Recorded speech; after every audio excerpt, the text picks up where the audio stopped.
This episode is sponsored by Visual Media. Are you an entrepreneur or a small business looking to take your brand to the next level? Then Visual Media is the service for you. Visual Media is a video production company who specializes in creating high quality visual content for social media, websites, and online courses. Head over to Visual Media on Instagram and drop Resilience in their DM to get started. That's VZUALMEDIA _ to get started. What's up, everyone? This is Resilience in Action with Erin Brown, the #1 podcast for anyone looking to have a greater human experience. This episode contains topics that may be triggering for some people. Viewers' discretion is advised. What's going on, everyone? It's another episode of Resilience in Action with Erin Brown, and our special guest today is Kimberly Henry. Kimberly, thank you so much for, like you said, the flexibility and all that. But thank you for sitting down with us to have a little chat. Hi, thank you for having me. I'm excited to be here. Absolutely, absolutely. Tell us a little bit about yourself. Sure. So I live in upstate New York and single mom. And I was working for corporate for 22 years and going on a journey in 2021. I chose to let that go. It served me as a single mom. It helped my daughter to get to Europe, and she's creating her own life. And it allowed me to be with her. I didn't have to have multiple jobs and live that way, although I was handling another situation. In 2021, it just came to me. It was like a calling from the universe that it was time to let that go. And it was time to step into helping people write their memoirs and helping people to heal that part of their life, that we can be with our story, we can be with our past, and we can also have forgiveness and compassion, and we can be a space for people and inspire people that if we have that story to share and the lessons that people can learn, we can create inspiration and we can create a different story for somebody else, if that makes sense. Yeah, absolutely. So a memoir writing expert. Yeah. What encouraged you to want to help other people? Well, when we went into lockdown in 2020, Gotcha. Yeah. I was in a transformation workshop and I had a coach, and I always knew that my story got to be written. However, I had to go through obstacles to go through. Who cares about my story? Who's going to read my story? Is my story good enough? I'm not a celebrity. I'm not well established. I don't have like fabulous, grandiose things going on in my life. So I had those things to go through. And when I did decide to finally do it, because my coach kept saying to me every week, when are you going to do it? When are you going to do it? I learned that when I finally gave my permission to write, I started with the most emotional thing that happened in my life, which was my mom's cancer journey and being with her through that for the 5 months. And then I also connected it to her relationship with her mother. I also went from my grandmother to her mother. And through that, I understood why my mother was at arm's length with me her entire life, because it was so much grief, so much loss, and women not knowing how to be mothers because of what they experienced. And so I like talking about it now is just such a relief because I get it. And so then it helps me to understand where I come from. So if I can do that for me, then I can help someone else go through something similar. And we all don't have to have big things that happened, or for me, it was trauma. It doesn't have to be trauma, but we all have things that people can learn from us. Yeah, absolutely. Which is why I love your podcast, because that resiliency, I really got why I'm so resilient, because I come from lineage of women who were determined and resilient and strong and feisty. I love it. I love it. While writing your memoir, what was something that you learned that made a light bulb go off and you were like, aha, this makes so much sense? What was that thing? the trauma of how it goes back through both sides of the family through so many generations. Yeah. And I love patterns, and I can see Me the too. I'm a big pattern. pattern person. Because I can see the pattern. Like, to give you an example, my oldest aunt, she passed last year, and I got to be with her in her last 5 months of her life. I called her every day, I visited her every week. And what I was doing was allowing her a space to go through her process of her letting go. So she got to transition. And she had 89 years of life to process. Well, she knew that it was happening. And I got to learn. She didn't know that I was writing my memoir.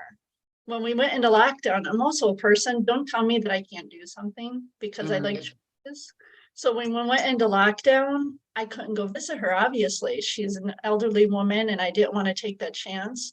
So I'm like, okay, I'm going to call her every day. I have no idea what it's going to look like calling an 88-year-old woman. I don't know what we're going to talk about. I'm going to call her every day. What she allowed is, I always thought that I was never going to get that side of the family because my dad was the youngest. My dad didn't have the memories, didn't have the stories. She was able to connect me to who was who and connect me to why things made sense the way they did, and also why my father had the perception of certain people that he did. Yeah. So it was really like, went into doing my ancestry, and her perception of her father, so my grandfather, he was the town drunk. And I always thought that was so sad, because I'm like, having that perception of your father as a town drunk, which also made sense on why my two uncles went path that they did. So when my grandfather died, my uncle was in prison because he hung out with kids that got into trouble. They stole from a jewelry store, and he got sent away. Those others, they didn't. He got held accountable. And so my father, being 9 years old at that time, Erin, he held on to that situation his entire life. So to give you an example, I remember when I was in high school, and to give a little bit of backstory, my parents were both alcoholics. So by the time I got into high school, their alcoholism was just full rage. It was just craziness. And there would be times where I felt so responsible to be not only at the bar with them, but to go to the bar and walk my father home, because I knew that he would be so drunk, he wouldn't be able to even get just around the corner, get home. So we would be walking, he'd have his arm around my neck. I literally would be supporting him home. And we'd get home and I'd always ask him the same questions. And it always went back to him being that 9-year-old boy. His father had died. His brother showed up to the funeral in shackles and prison uniform, and he'd always be bawling his eyes out. That allowed me to see my father in a different light, instead of being so angry and frustrated and sometimes intolerable. Because I had that conflict within me, like I love him, but yet I can't stand him. What I did is, it allowed me to have that space for him, that, oh, he's living from that 9-year-old hurt child because he never got to be a child. So to go back to your question, because I'm answering it in a long roundabout way, when I got into writing my story, it made sense then why my aunt had the perception of her father being a town drunk, because when I went all the ways back through, there's so much loss and grief that they didn't talk about for so many years, that nobody talked about. And so it makes sense. Oh, that's why they went to alcohol. That's why they were escaping. And that's why my father didn't know how to be a father. That's why my mother didn't know how to be a mother. I'm so glad that you were able to go on that journey. And now you can like find solace and kind of laugh about it. But the process is, it's gotta be exhausting. It wasn't. It was a relief. It was? Okay, let's go that way. Yeah, it was such a relief. And that, I know that's like one of the obstacles that people have with going through this, because the part that was scary to me was feeling the emotions. As someone who was raised by two alcoholics, I wasn't supposed to be feeling emotions. And Gotcha. I've always been a high emotional person. I'm highly sensitive. I've always been since I was a little one. And so I always got told, oh, you cry too much. Oh, Mm-hmm. you're too this, you're too sensitive. Like you talk too much, because it's also coming from the don't ask, don't tell mind Mm. frame. So I Yeah. always talk too much. And so the part that was hard for me was, what is it going to feel like when I'm writing this again? Am I going to be Mhm. re-traumatized? Am I going to be triggered? Is it going to be like I'm living that scenario all over again? Does that make sense? Yeah, absolutely. Absolutely. So you're writing your memoir, and it's it's like a release.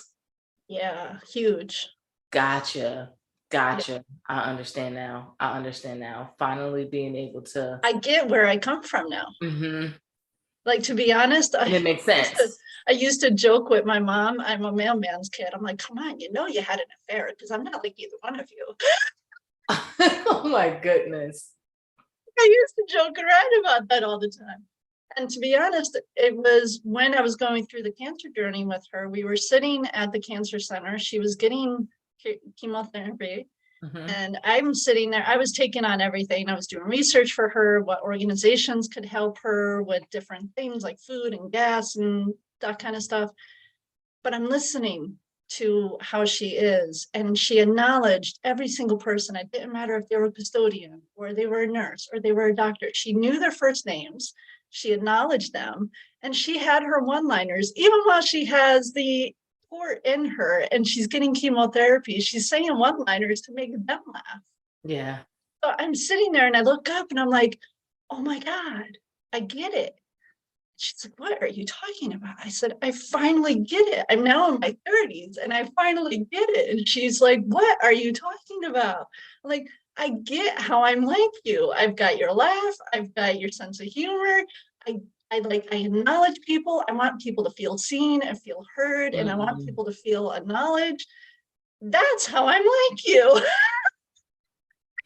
She's laughing. She's like, well, I'm glad you finally get it.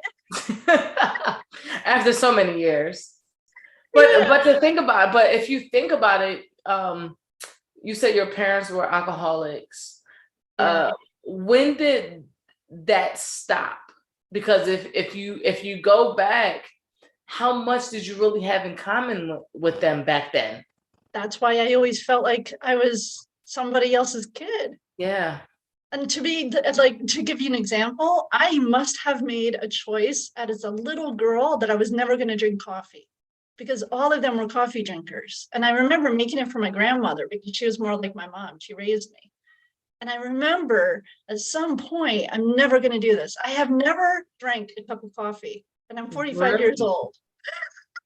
Oh my! I had a cup of coffee this morning. I have no desire to try it. I don't like the smell of it. I Are just you have no desire. a tea drinker? Yeah, What's your favorite tea? chamomile or lavender.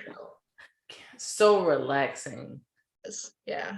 Yeah, gotcha. Okay. Well, I drink tea at night. I drink coffee in the morning. Um, but do you think that you kind of correlate the coffee with the alcohol? No, I correlated to, I knew as a little girl that they were all different than me. And I felt like I didn't have anything in common with them. I didn't feel Gotcha. like I was from them.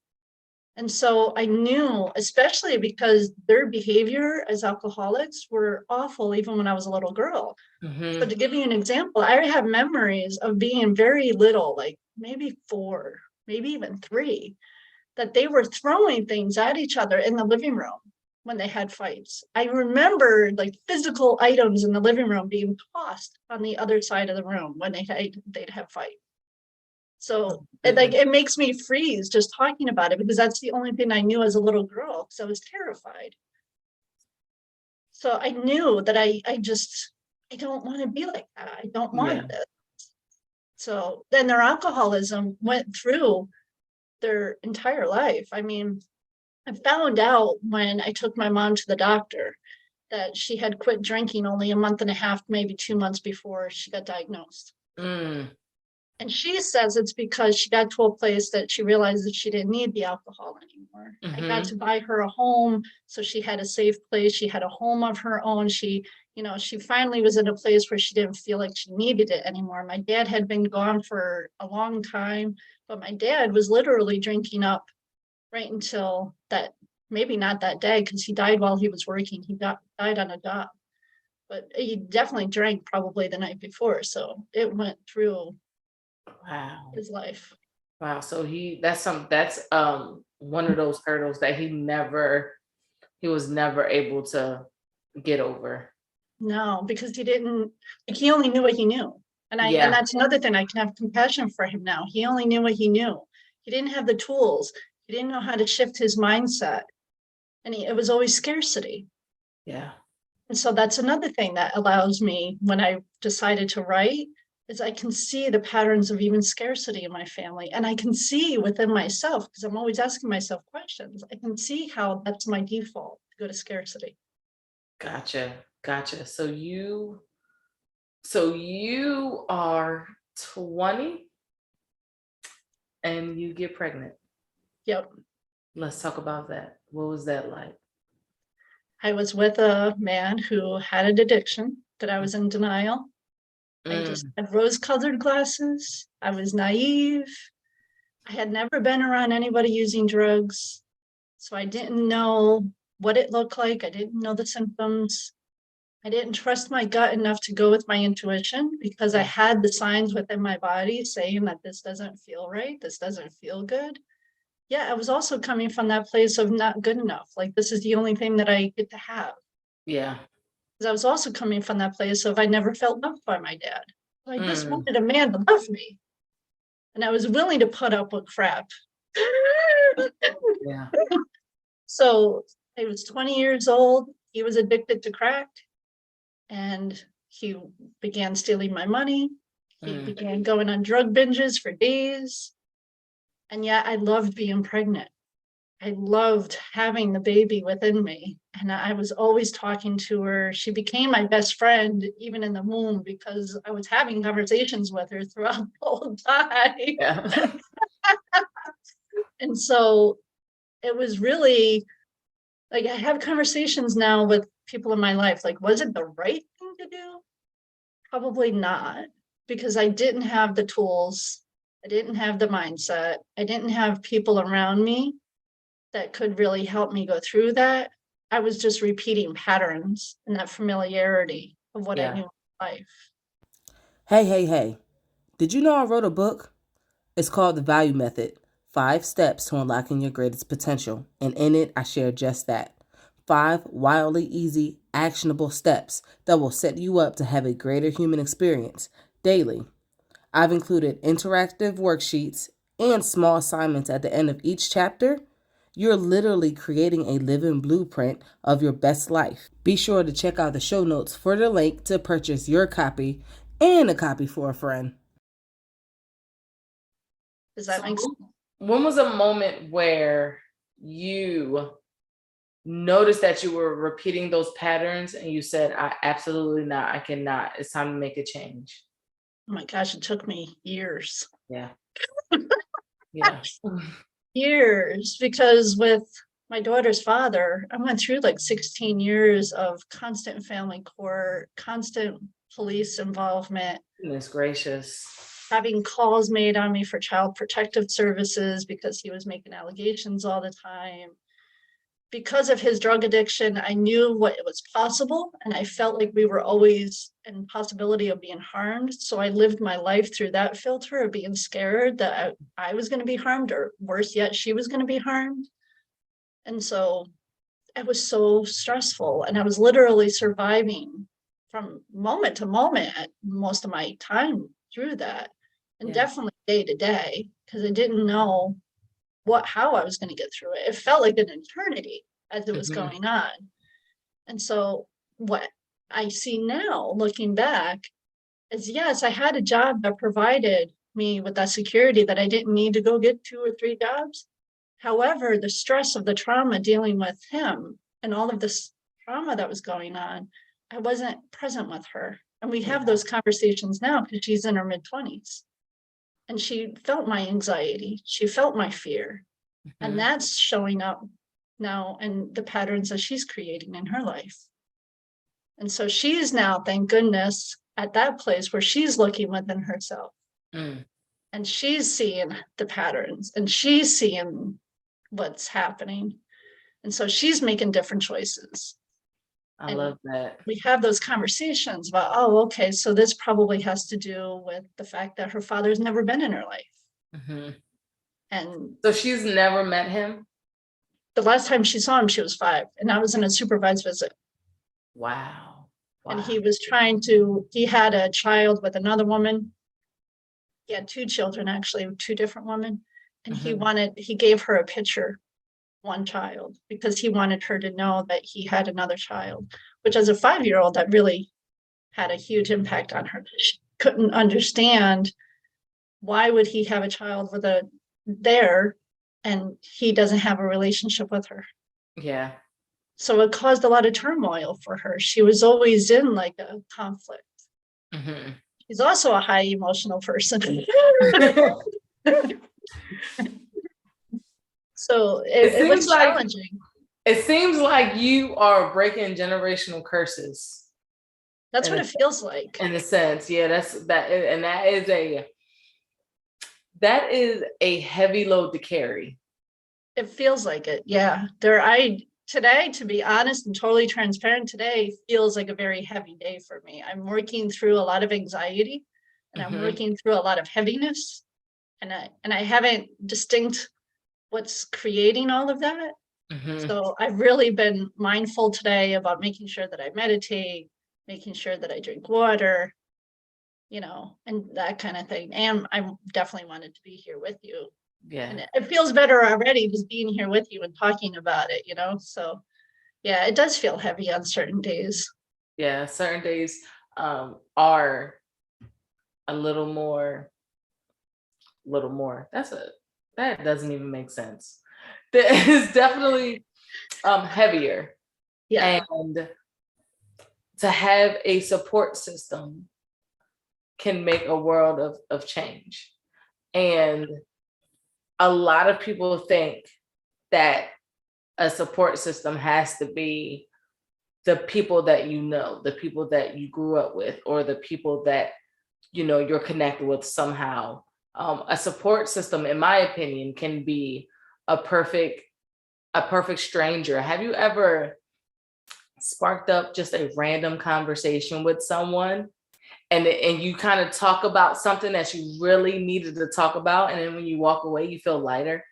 Yeah. My part-time job is at a grocery store, a local grocery. And what I love is I love having those random conversations with people, because it's not about me. I'm like acknowledging them. So I find myself, what I say is that they often go to self-checkout and they don't know what they're doing. So I'm finding myself saying, I believe you. However, I've got to actually look at it. Like, I've got to see what you're doing. Yeah. Saying I believe you to someone, how many times do you hear that in a day? You don't. I don't.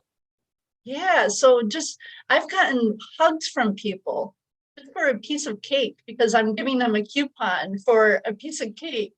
And I'll say to them, I believe you. I see it. And don't worry about it. It's a $5 piece of cake. I can give you a coupon. And, so yeah, it's just being with people. And you're right. It's that providing that healing for each other, because I've been going on podcasts now for a year. And the reason I started it was to use my voice, because coming from that don't ask, don't tell, I'm coming up against a wall that I shouldn't be talking about this. I shouldn't be exposing all of this stuff about my family. Like, I'm divulging too much, it's like that too much conversation. I'm too much. And like, it's just so healing to be able to use my voice in that way and to speak my story and to speak my truth. However, what I didn't realize a year ago is the bigger impact of it, of meeting people like yourself. And now all of these people that I've created relationships with, that it's so, oh my gosh, I can't even put it in words, how amazing it is.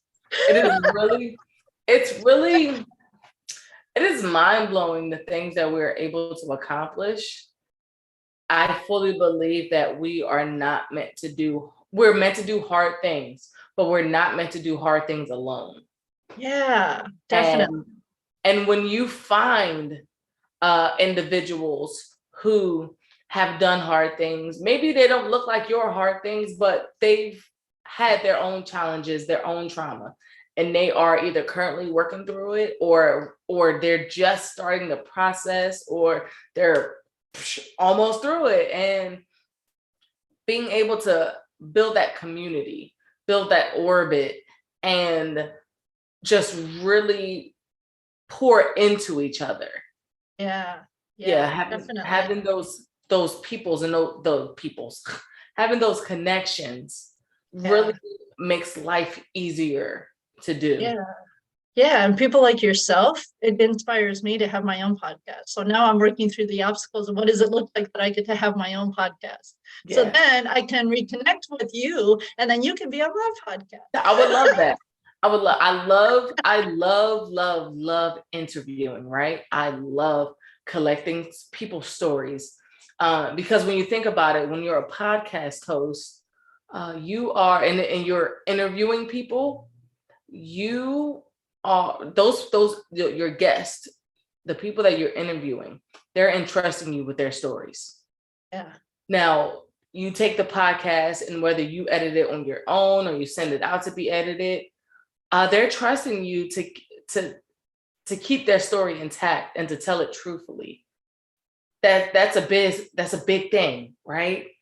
And I love interviewing. Like, I think it's one of the things on this earth that I am really, really good at. And it's taken years of practice. I've been interviewing people for a very, very long time. I've been sitting in front of a camera talking to it and all that good stuff for a very long time. But something happens when I'm on the other side. Something happens. Yeah. I'm the one being interviewed. It's like a different level of, I won't call it anxiety, because I love sharing my story, but a level of vulnerability that I always have to tap into. And like you said, is it too much? Am I divulging too much? Do they really care about hearing this? Yeah, exactly. And so you have to learn how to navigate that, being an interviewee. There's two different sides to all of this.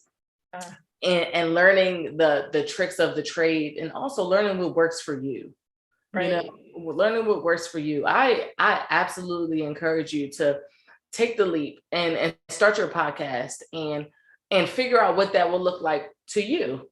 Yeah. And that's exactly why I feel like it's another elevation for me. Exactly how you just worded it. That was so perfectly worded. Because that's exactly what I feel. It's like, okay, I get to elevate. I've been doing this for a year. And when I first started doing it, scared. It's like, I don't know what I'm going to say. I don't even know what my story looks like. I don't know what my message is. I was so scared. And I was like, let me just send out my sheet. Let me see what people say. And over the year, now I've got clarity just that much more on what my message is and what I'm saying and what's my purpose. Whereas a year ago, I just had no clue. I'm like, I'm just going to jump into this and just figure it out. They say the best way to do something is to do it. Yeah. Best way is to start.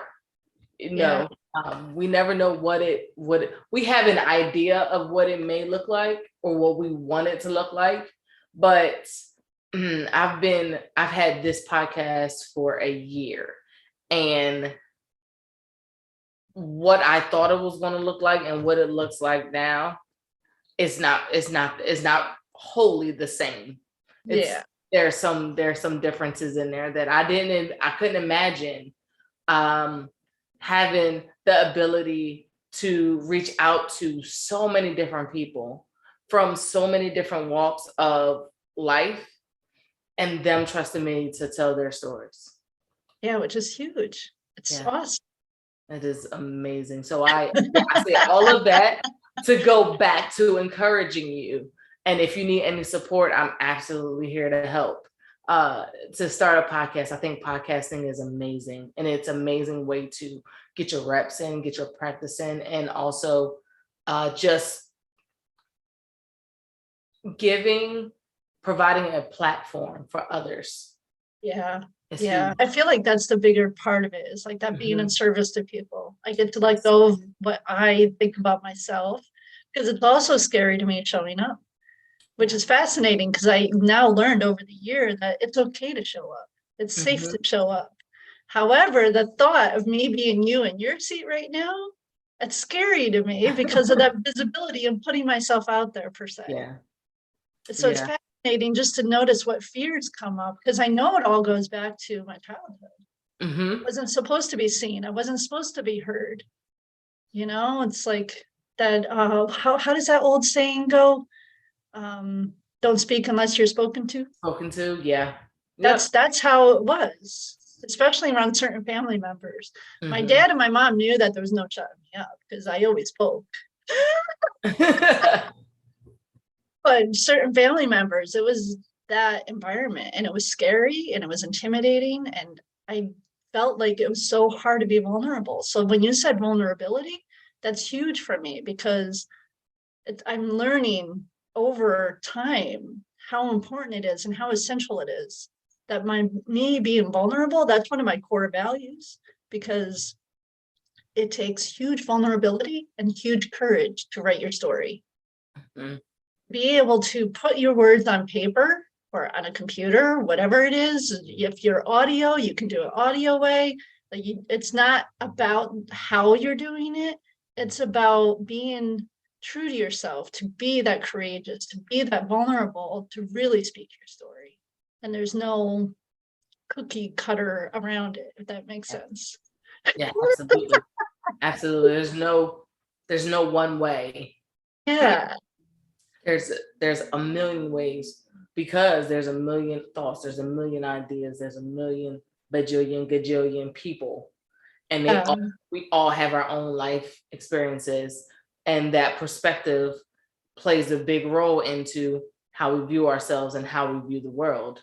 Definitely. I mean, just to give you an example, one of the things that I experienced as a kid, I mean, I was like 11, 12 years old. I was raped by not only one man who was 18, but his brother who was 16. And it was happening simultaneously. So I did not know, going through middle school, then going through high school, how that impacted my ability to have friendships, to trust men.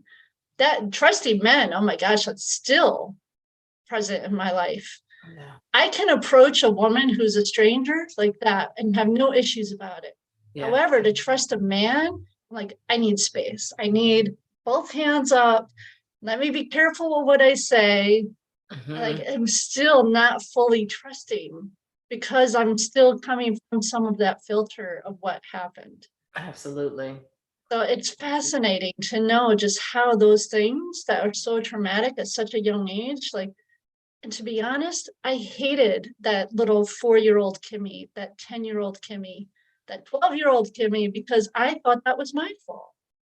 I thought I was wrong because it happened.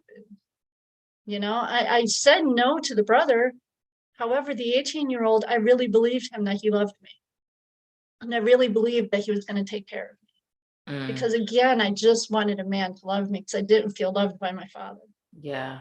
So it's so fascinating how those perceptions carry along through our life, and how we're willing to be courageous and vulnerable. We can choose to let that. We can change our filter. We can change our mindset about it. Like, I'm grateful that it's all happened, because I wouldn't be sitting here, standing here with you, speaking with you, if I had not gone through all of that and done the healing that I've done on myself to be able to be here with you. Yeah. Hey. If you're enjoying this content, do not forget to rate and review. Wherever you're listening to this podcast, be sure to rate and review. It helps us reach more people in more ways. Now, let's get back to some resilience. Yeah, and it takes it takes a level of courage Yeah. to even admit that that's a level of trauma that you experienced. There's so many people walking around holding that burden Yeah. to themselves and really, really doing a disservice to not only themselves but the people they're around when that's not their burden to carry. You know, Exactly. I had to learn that and navigate that myself. And when that's something that's never going to go away. You're always going to have that image, that thought, but understanding that I was just a child. I didn't know any better, or it's not my fault. When it Right. when it boils down to it, it wasn't my fault. This is not my burden to carry. Yeah. That's when things started to shift and that mindset started to change. But Yeah. it's having the courage and also the vulnerability. I think people have always used vulnerability and said that it's a weakness, but I personally believe that if vulnerability was a weakness, it would be easy. Exactly. It Yes, it exactly. would be an easy emotion or skill set, or however you look at it. It would be an easy thing to do. And Yeah. in my case, my situation, and countless other situations and people that I've come in contact with, yourself being included, vulnerability does not come easy. No. We don't want to be It's a vulnerable. choice. It's a choice. It's a Yeah. scary choice because we have no idea what's going to happen once I open up this can of worms. Exactly. Like I have no idea how your listeners are going to react to this. So immediately I can share vulnerably that my thing is, am I going to be rejected? Am I going to be ridiculed? Am I going to be criticized? And that also comes from my past because I did feel criticized. I did feel ridiculed. I did feel rejected. And so by choosing to be vulnerable, I'm letting go of being attached to what your listeners are going to perceive or assume or what, they see it and how they hear it. Because I'm trusting myself that by choosing to be vulnerable, I am making a difference. Well, even if it's for you, Yeah. you know what I mean? So it's like, if I finally got when I chose to write that if just one woman, especially, but if one person really connects with my story and finds that possibility that they can choose something else because it happened for me, but it can happen for them, and I'm succeeded. Yeah. Yep. You know what I mean? So it's the same thing with podcasts. If one of your listeners connects with this and sees that it's a possibility that they can be resilient through a difficult situation or a traumatic event, then that's my whole purpose. That's all I want. I want people to get that they can heal, that they can live a different way. And they're not alone. Yeah, and that they're heard and they're seen. And that is so essential for me. Like, that's how I live my life every day. It doesn't matter if it's stranger that I've never seen or somebody who I'm with every day. I really want people to get that they're seen and they're heard and they're loved. Because Yep. that's what I wanted as a little kid. That's what I wanted my entire life. Yeah. Yeah. And we have a choice, right? Growing up, we can be the person that we wish we had, or we can remain who we are. And I choose to be the person that I wish I had. And it sounds like you made that same choice as well, is to show up in the shoes, in the suit, in the clothing, and the entire, whatever it looks like, but showing up as the person that you needed when you were struggling, when you were going through your hard times. And what I've learned through vulnerability is when you speak about traumas, when you speak about things that you've gone through, other people can relate. That opens up that dialogue, that opens up that connection, that bridge. Yeah. That Exactly. now people can come over and we can lean into each other, opposed to Exactly. leaning away Yeah. Or being caught up in society's stigma Yeah. about trauma because we're victims. Well, Yeah. even choosing to be a victim, that's a choice. Yeah. I see now that I had been living as a victim for many, many years, which is why it took me so long to get to that place of I'm repeating patterns. What the heck am I doing with my life? And what am I going to do now? Because I don't want to live from a way of what's familiar to me because it doesn't serve me. I can't accomplish big things that I want to accomplish if I'm still living from those old patterns. Yeah. And living from those old patterns is also recognizing that it's not like my fault because our brain protects us. So oftentimes it's just repeating those patterns because that's the brain's way of protecting. It takes going within yourself to ask you those questions. Sit with yourself. Like, is this really serving me? Does this really make me happy? How is this connecting to what I really want to accomplish bigger in life? Yeah. And that honesty. My future self. Yeah. And being honest with yourself. That there's a level of we can kind of sugarcoat things or we can lie to ourselves, but that does nothing, right? That does nothing to our higher self, our greater self. In order to have that greater human experience that I hope that everyone is able to have, we have to be able to look in the mirror and recognize and acknowledge the trauma, the pain, the hurt. That's the first step to addressing or fixing an issue or an opportunity, is acknowledging that it's there in the first place. Definitely. Absolutely. Yeah, I absolutely. Your story is by far a story of triumph and determination and pure grit. Thank you.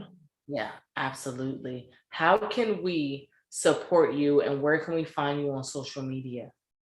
Sure. So I'm on Facebook, Kimberly Henry, and I'm on Instagram, The Real Kimberly, all lowercase, .Henry.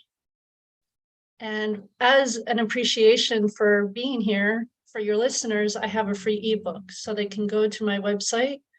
It's www.semicolon// this, because if you don't do this, you're going to find another Kimberly Henry. So after the 2 / KimberlyHenryCoaching.com, and they can go and collect their free ebook. And that's 5 ways to recover from your personal trauma. So it's for anyone who maybe has been taking those steps and they're still a bit afraid, they're still unsure, they're still uncertain. This is somewhere that you can begin to recover from your personal trauma. It's 5 simple steps that you can, it's an offering of what you can take to begin the process. And if working on a memoir is something that speaks to your listeners, they can also book a discovery call, which is right there on the website too, that they can book a 30-minute, 15-minute discovery call, and we can see how we can work together and how I can best support them. Love it. Love it. Love it. Love it. That is amazing. Listeners, I hope you take advantage of that ebook, because I know there's some gems in there, some really good action steps that will allow you to probably develop the confidence to navigate this journey, because it's not going to be easy. The healing process is never easy. You're gonna want to quit. You're gonna want to cry, and you should definitely cry. Don't quit, but cry. Show your emotions. Feel your emotions, should I say?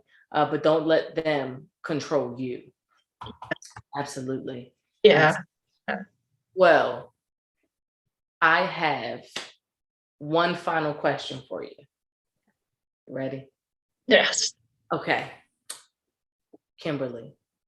Kimmy, as you said earlier.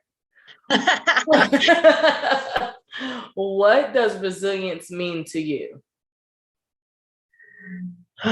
Resilience for me is when I feel like I'm broken down, when I feel like I want to give up, I reconnect to what is my purpose and I get up. And I don't make it attached to what getting up means. I don't have to conquer the world. I don't have to save everyone's problems, because that's the other thing, is being the youngest child of 2 alcoholics, I felt literally responsible for the world for so many years of my life. And it took me a long time to finally see, like, wow, I really felt responsible for everyone. And that's so not true. So it's the story I'm telling myself. So being resilient is really, for me, being present and mindful about what am I saying to myself, and how can I get back up when I want to give up, when I'm ready to be totally fallen down, just throw my hands up, say screw it, and I don't want to do this anymore. It means that I find that way that I can get back up and I can find my strength again and I can be present. Love it. It's resilience in action, right? Yeah. It's literally resilience. There's been so many times in my life, whether it was when I was a little girl, whether it was raising my daughter on my own through all of that craziness between police calls and family court, and it was craziness. And now as an entrepreneur, I'm figuring out this process. I've never worked for myself, so I don't know what it means to hold myself accountable yet. I'm figuring it out. So that takes an amount of resiliency, because I find myself in so many different aspects of my life that there are days I want to give up. There are days I want to throw my hands up in the air and tell myself I can't. Yeah. But you don't. And that's resilience in action. Yeah. I love it. Kimberly, thank you so very much for sharing your story and spending some time with us today. Thank you so much for having me. It's so much fun. I truly enjoyed this. Thanks for tuning into this week's episode. If you enjoyed it, be sure to rate and review. And remember, resilience in action will always lead to a greater human experience.